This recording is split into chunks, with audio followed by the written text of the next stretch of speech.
जिस प्रकार गंगोत्री भी कभी जल निकला, कहते हैं स्वर्ग से गंगा माँ मृत्यु लोक आई है।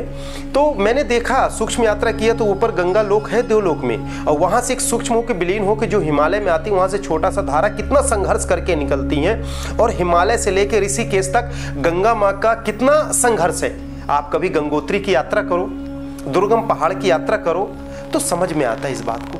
उतने बड़े बड़े पहाड़ों को तोड़ के चट्टान की एक छोटी सी कहना चाहिए कि जल का स्रोत लेके आया, परंतु जैसे हरिद्वार पहुंचती हैं और हरिद्वार में जहां सप्त ऋषियों का और गंगा माँ का एक तरंग रूपी एक स्पर्श होता है, उसके बाद जो ऊर्जा का प्रवाह होता है और उसका विकराल रूप होता है, और करोड़ों नहीं अरबों जीव जंतुओं को पाप से दूर गंगा तट के किनारे चले जाओ तो नकारात्मक ऊर्जा से नष्ट हो जाए, तुरंत नष्ट होती है, तुरंत लगता है हे गंगे माँ, और तुरंत आंख बंद करके आप स्पर्श करो, जबकि वही जल है और साइंस के अनुसार तो सबसे दूषित है, परंतु उसमें जो तत्व है वो और किसी चीज में नहीं है, किसी जल में नहीं है। तो हो सकता है इस मेरे में कुछ नहीं हो, पर ये शब्द रूपी कोश है जो, क्योंकि मेरे चेतना से आती है बातें, ये मेरे विचार से निकलता है, मेरे पीछे कोई ऐसी ऊर्जा है जो कार्य कर रही है। तो आज नहीं बेटा कल समझोगी, कल नहीं परसों समझोगी। हो सकता है कि बैलगाड़ी में सफर कर रही हो, आपकी दादी आपको ट्रेन तक का इतिहास बताई हो, और हो सकता है ये चार्टर प्लेन हो आपकी खुद की, जो आने वाले कल में आपने सोचा भी नहीं हो कि चार्टर प्लेन की आकृति क्या है। मतलब कि इस तरह की क्रियाओं को आप स्वीकारो तो जन्म जन्मांतरों से जो भगवान को नहीं प्राप्त कर पाए, हो सकता है इस क्रिया के माध्यम से आप प्राप्त कर लें। हमारे आदि गुरु शंकराचार्य का इतिहास सुने होंगे। हमारे शंकराचार्य जी जो आदि गुरु शंकराचार्य जी कहलाते हैं, जो पूर्व से उनका इतिहास हुआ, जहां से स्थापना हुई, उनके पास भी यही परकाया प्रवेश थी, है याद? जब विद्वान क्या नाम था, आचार्य मंडन मिश्र, आचार्य मंडन मिश्र के साथ जब शास्त्रार्थ हुआ, क्योंकि सन्यासी थे तो उन्होंने गृहस्थ आश्रम को स्वीकार नहीं किया था, तो गृहस्थ का उनको ज्ञान नहीं था। फिर उन्होंने परकाया प्रवेश राजा के मरी हुई शरीर में देह में किए, और उसके बाद उन्होंने गृहस्थ का भी लिया, और फिर परकाया प्रवेश से आए। बेटा वही परकाया प्रवेश की बात तो मैं भी कर रहा हूं ना। मैं ये नहीं कहता मेरे पास वो ज्ञान है, आप लोगों के पास है, आपके पास है, आपके पास है, आपके पास है। कम से कम जी तो बोलो यदि समझ में आ रहा हो कि ये भी सब ऊपर ही ऊपर जा रहा है, नहीं जा है, कुछ समझ में आ रहा है। आप लोग शास्त्रार्थ को नहीं पढ़े, शास्त्रों को, तो उठा कर देख लेना, शायद कुछ अनुभूति हो जाए। हाँ, तो प्राण विखंडन, परकाया प्रवेश, सूक्ष्म जगत की दर्शन, देवलोक की यात्रा, अंतर यात्रा। मैं नहीं कहता बाहर की यात्रा करो, चलो झूठा है एस्ट्रल जर्नी। अरे हम तो कहते हैं पास्ट जर्नी करके आप पुनर्जन्म को देखो, अब पुनर्जन्म में क्या त्रुटि हुई है इस जन्म में सुधारो, और उसको सुधारने के बाद आपको भागवत की प्राप्ति होगी। राम भगवान आए 5000 वर्ष पहले, राम भगवान के पहले कौन थे? कोई तो रहे होंगे ना इस दुनिया में। जब डायनासोर की मृत्यु हुई, जब वो उल्का पिंड गिरा, तो वो 7 अरब साल पहले की बात है ना?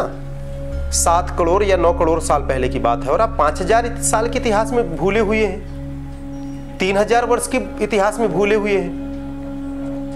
पूरे विश्व में ले लो तो हम कहते हैं हम सनातन हैं, हम हिंदू थे, अच्छी बात है, मेरा भी सौभाग्य है, परंतु आप पूरे विश्व में उठा के देखो तो 70% पॉपुलेशन आपको क्रिश्चियन और इस्लाम मिलेगी, या अन्य धर्म के लोग मिलेंगे, तो कहां से आए? ये विचारों का बात है, बहुत सारे विचार आते हैं, पर सनातन इसलिए कहा जाता है जो अनादि अंत हो, जिसका कोई एज का फैक्टर नहीं हो। कब से शुरुआत है? अनाज जब से दुनिया बनी तब से सनातन है, तब से ये हमारा हिंदुस्तान का सनातन धर्म है। और हिंदुस्तान ही इतना विशाल था जिसका खंड खंड में बढ़ते बढ़ते बढ़ते आज इतना छोटा सा देश बना हमारा। आप जब रामचरितमानस के इतिहास उठाएंगे तो जो अमेरिका तरफ का देश है वो पाताल लोक का देश है, क्योंकि यहाँ से घूम के जाते, जब यहाँ दिन होता है तो वहाँ रात होती, वहाँ रात होता तो यहाँ दिन होती, मतलब पृथ्वी का नीचे का स्तर है। अब वो मायावी जो रावण का भाई था वो कहाँ निवास करता था? मही रावण, क्या नाम था बताओ जरा? अहि रावण कहाँ निवास करता था? पाताल लोक में। तो पाताल लोक का एक साइंटिफिक सोचा जाए तो कौन सा है वो? अमेरिका की यूरोप, अमेरिका कंट्री का जो उस तरफ का है, उस तरफ का हुआ पाताल लोक, क्योंकि पृथ्वी तो राउंड शेप है ना, और राउंड शेप में सब तरफ दुनिया है, जल है, सब कुछ है, और वो भी घूम रहा है। तो ये बड़ा विचित्र बात है, इसको समझो। और इसको समझा कब जा सकता है? जब आप ध्यान करोगी। आप पूजा करते हैं ठाकुर जी की, श्री राम भगवान की पूजा करती हैं, जो भी इष्ट है उनकी पूजा करते। पूजा करते समय आप जब अच्छे मन में लगे हो तो आपकी आंख बंद होती है कि खुली रहती है? आंख फाड़ के देखती रहती हो?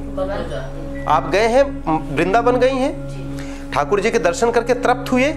तृप्त होने के बाद आप उन देखने के बाद आपकी ऑटोमेटिक आंख बंद हो के लंबी सांसें लेके आप शांत होके आनंद की अनुभूति करते हैं कि नहीं करते?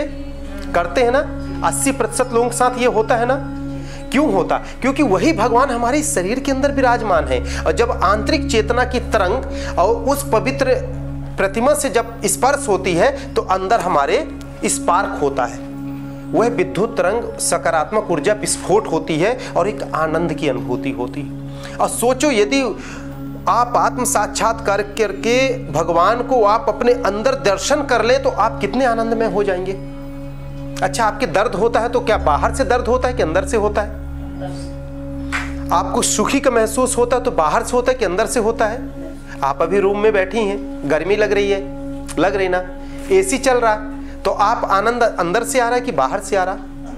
अंदर से आ रहा। जबकि हवा कहां से लग रही? बाहर से। ठीक इसी प्रकार जब हम नवदा भक्ति में प्रतिमाओं का दर्शन करते हैं तो उन दर्शन से बाहरी ऊर्जा और आंतरिक ऊर्जा का समावेश होता तो हमें आनंद की अनुभूति होती है ना। तो इस तरह से इसको समझो, आगे भी मैं आपको बताऊंगा विस्तार रूप से। जय गुरुदेव।